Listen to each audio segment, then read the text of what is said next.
up north for a little evening adventure. Still pretty warm here in Ontario. It's 28 degrees outside right now, plus a little bit of humidity. Not terrible. Last weekend was Canada Day. I was up camping in Algonquin Park, Opeongo Lake. It was very, very hot all weekend. The fire hazard warning was extremely high. There were bans in parts of the province. And there's another area, I'm not going to specify, of Crown land that I've been going to for years. I used to shoot out there a little bit. Very, very rarely anymore do I go out there target shooting because it's just got really, really busy over the years. And it's just not, my mount here. It's just not the safest place to go out and shoot anymore, and even for camping. In the middle of the summer, long weekends, it's very busy. And there's a couple of spots up there you can kind of pull over and park, and there's a little bit of a lake. People like to camp right there. There's two really easy access spots. Always a lot of garbage around, like toilets. I've seen 40-gallon drums full of cans, that people just leave shit up there. I have taken a lot home. I'm not going to be a hypocrite here. In my earlier years, we weren't the most respectful users of Crown land. Regrettably, I've done some things that I'm not proud of, but life teaches lessons. Often the hard lessons are the ones you learn from, and I don't do that anymore. I clean up after myself. When I shoot very respectfully, safely. I usually go at least 2 kilometers in anywhere that I'm hiking and doing that sort of thing. Get away from people, cottages, houses, all that stuff. Anyways, I digress. Getting a little off track here. Last weekend, Canada Day long weekend, there were some people camping in there, and this is the second time that's happened in this area. And I don't know exactly who. I've heard a lot of rumors going around Facebook and stuff, but it sounds like it was people camping. Had a fire going, it got out of hand. They bailed, just ran away and left, and 15 or 17 acres of bush up there burnt. And it looks like it's very close to the parking area in the road. So I took forestry in school. I've seen burnt out areas of forest before, and forest fires aren't necessarily a terrible thing. It's part of the ecosystem of the forest. It's actually very beneficial to a lot of wildlife. It creates these open areas where food grows for them. But this area, there's a lot of cottages around. A dry weekend like that is not safe. It's not good. There was water bombers on the lake. Luckily, the M&R got there, put it out. Apparently, they were there all week, monitoring the fire and putting out hot spots. I don't know what to expect. I don't know if we're going to be able to get into the area and look around, or if it's still going to be cordoned off, or if we're going to run into law enforcement or fire officials or anything like that. But I'm just curious to see what happened. Check out a fresh burn for myself. Hopefully it wasn't too devastating. People go up there and do all, like, cut trees, big trees. People go through with chainsaws and just do bad shit. So it's unfortunate. Every couple of years something seems to happen up there. But we're going to go check it out, see what damage was caused, check out the ignition source. I have a good idea of where I think they were camping and what likely happened. Let's go check it out. We're on the road right now, me and Shenzi. Got the backpack with us, lots of water, and we're going to go for a little late day adventure. It's hot, so hopefully the sun will be a little lower in the sky, and we can explore. I'll see you guys up there.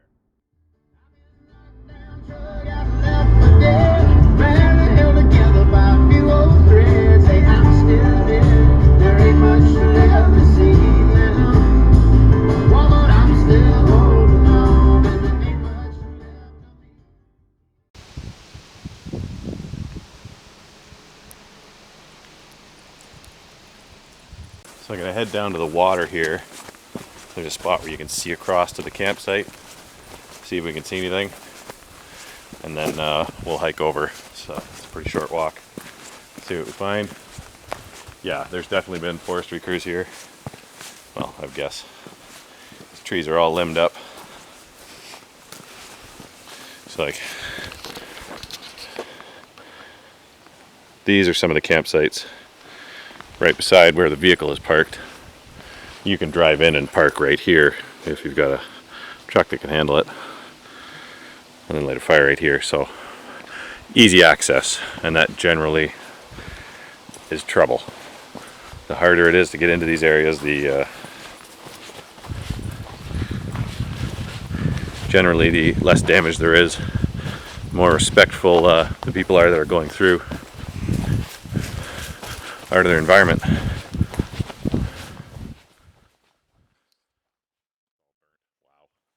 We're definitely going to check that out.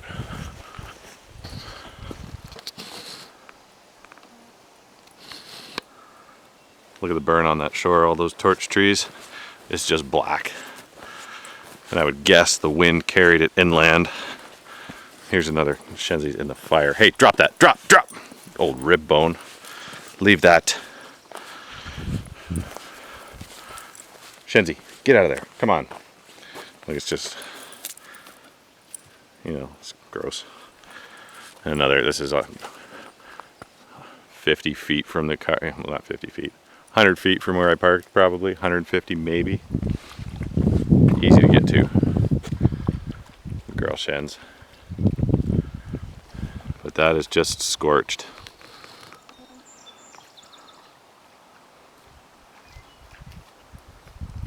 Scorched over there. It's too bad. I'm hiking the trail around right now to check out the burned area. It looks like a lot of traffic has come through here. So the M&R definitely used this to get back there. There goes a huge partridge. Wow, that thing was fat.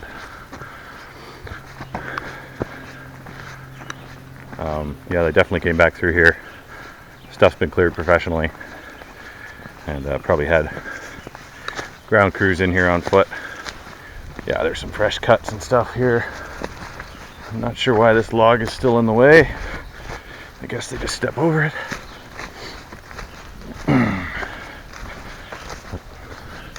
You guys over there though, the bugs are incredibly tolerable right now.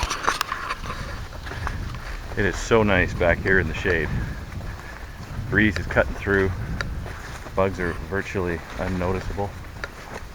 It's too bad that whole section is burned, because I really do like this trail. I'm just at the edge of the fire here. I can see it from the trail now. You can see those burnt crispy brown tops. Those are all trees that were killed by the fire. So we're probably just gonna come around this corner here ahead of us and walk right into it. I can smell it. Yeah, that's all burnt. Wow, just charred. It's a lot of low brush juniper up here, ground juniper, that would be like tinder on a dry day. Yeah, wow, look at this. It's like, I've never walked through a burn this fresh before. This is like a week old, folks. Less. These guys were out here all week. This trail is torn up. Oh yeah, you can see they've been digging. The water bombers were through here, and when those water bombers dump, man, it is a lot of weight coming down. It destroys stuff. So a lot of these trees are probably going to have, if they live, church door scarring. This looked like it moved with the wind off the lake. Wow. Very unfortunate. You can see the erosion from all the water they've been spraying back here. Yeah, and it burned past the trail to the right here now.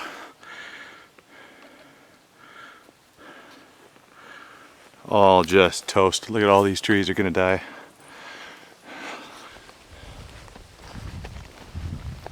Yeah, this right here, when I come up hunting in the fall, there's always partridge.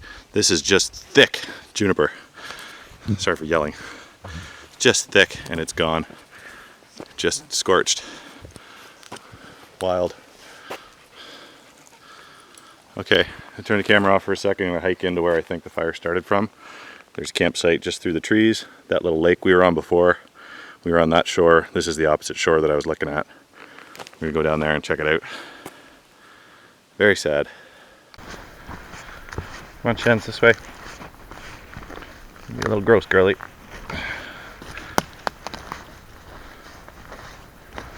Yeah,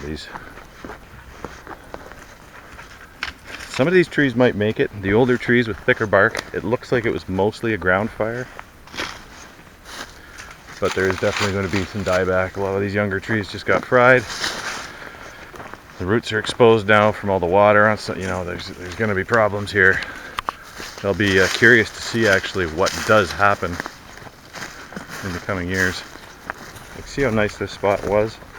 This is the second time this has happened here. Maybe more, I don't know. I know of one other time it's happened, but for sure the second. And the other one was party, fireworks, irresponsible people, I think. Same sort of thing. It's such a nice little spot. Destroyed.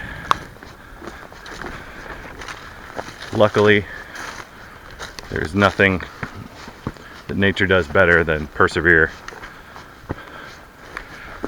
Not nice to see though.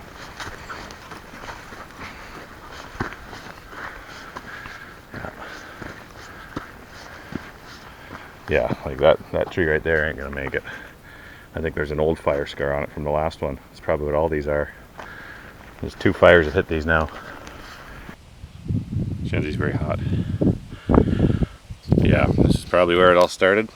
And it's such a shame because this is a gorgeous little spot. You can hear the breeze.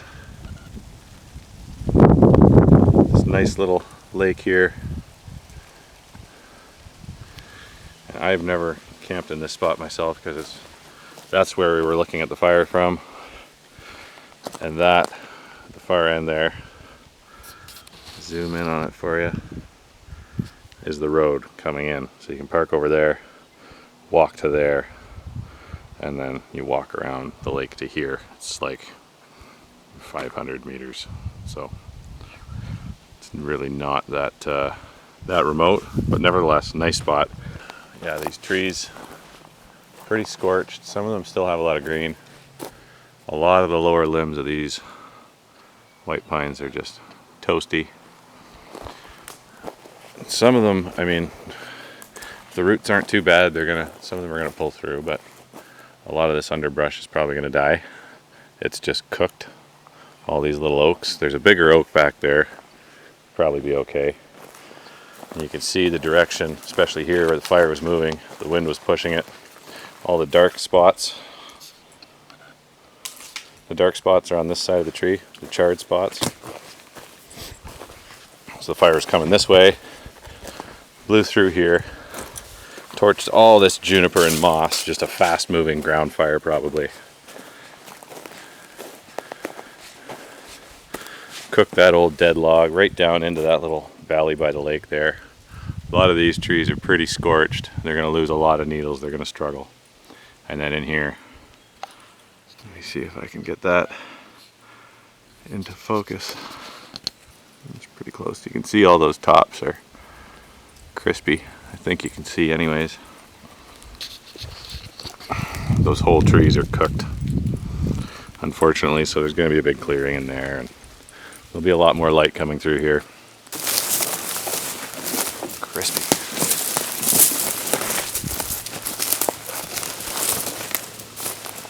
Yeah, more church dooring type stuff over here. Which church doors, they're usually all on the same side of the tree, so I'm really not seeing a lot of that. Probably scarring from some other mechanical incident.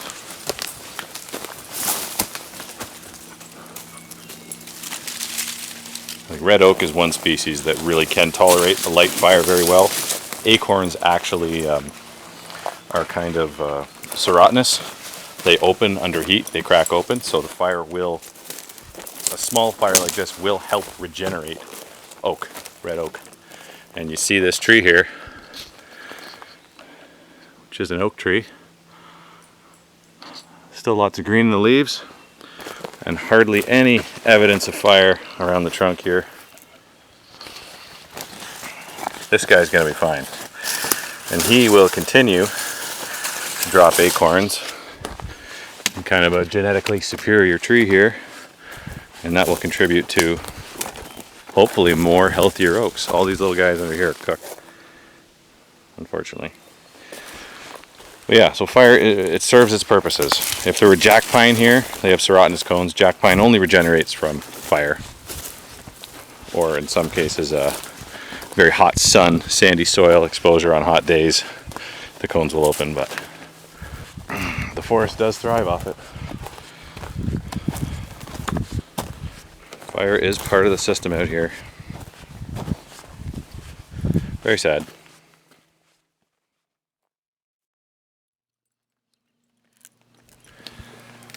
So really, the lesson we want to take away from this is, if you're out backcountry camping, especially, it doesn't matter where you are.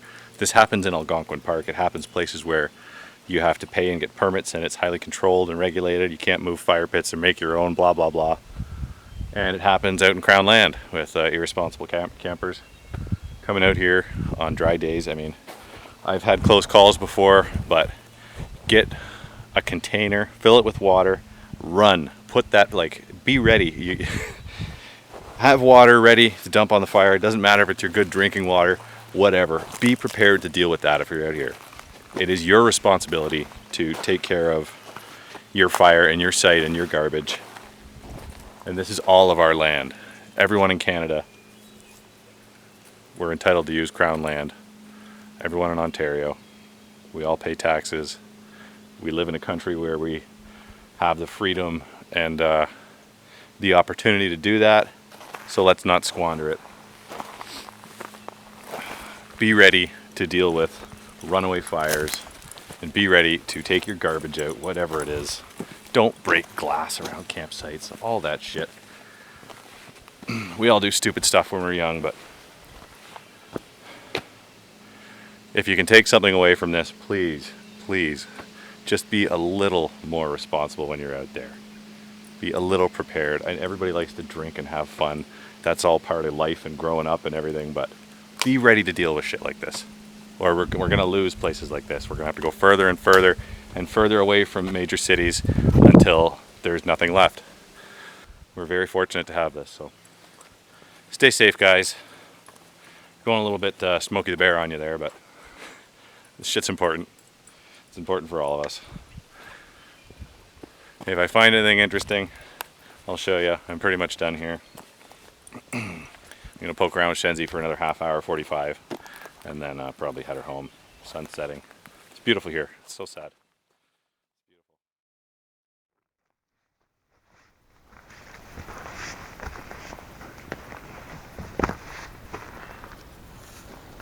It looks to me like they dug out around the bases of these trees. Probably to get the fire out around the roots, maybe protect the trees a little bit. There's definitely been someone here intentionally pulling the duff away from the bases of these. Look at this, see, it's quite obvious. It's all dug out. Probably all hand tools. They come in here, do all this, dig it all out by hand. It's crazy. It's good. Yeah, look at this poplar. Wow, big old poplar. It's a cool tree. It'll be fine. It's going to be absolutely fine. We dug all the duff out around the base of it. Made sure the fire was out. Sprayed it down with water, I would imagine. They probably had fire pumps going out of the lake. Cool. Very cool. Unfortunate, but interesting.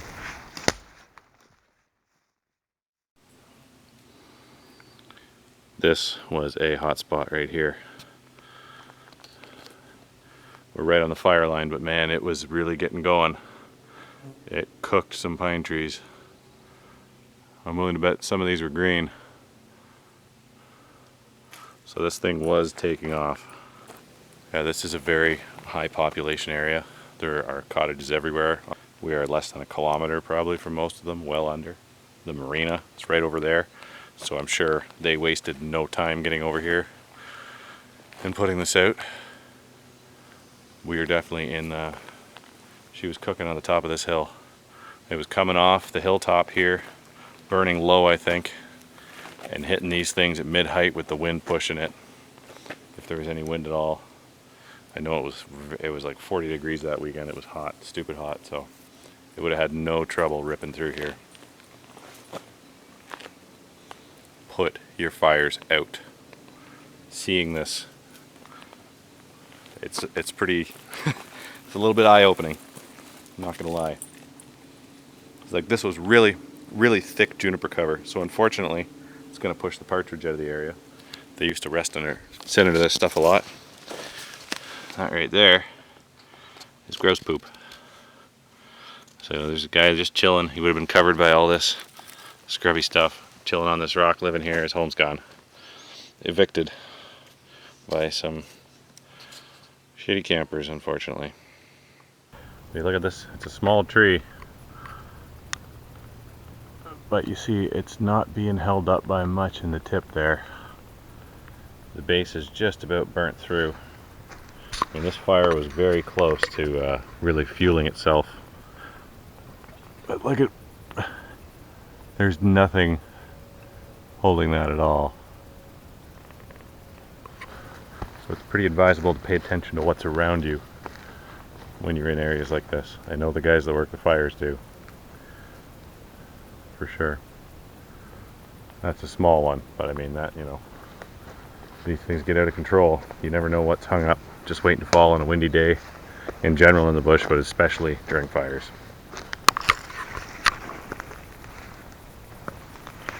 This is certainly the most burned out area. These things are just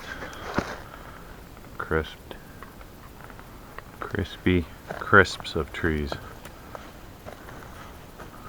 It's wild. I don't think there's much holding some of these. Look at these things. Come here, Shens. Don't really want to mess around in here much. Enough harm has been done, but this thing is probably a live tree. Wow. Like, look at how susceptible this is to fire again now.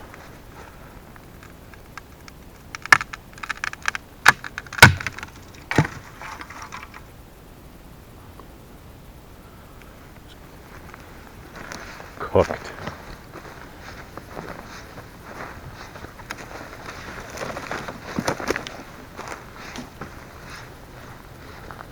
Crazy. This whole area. She almost went.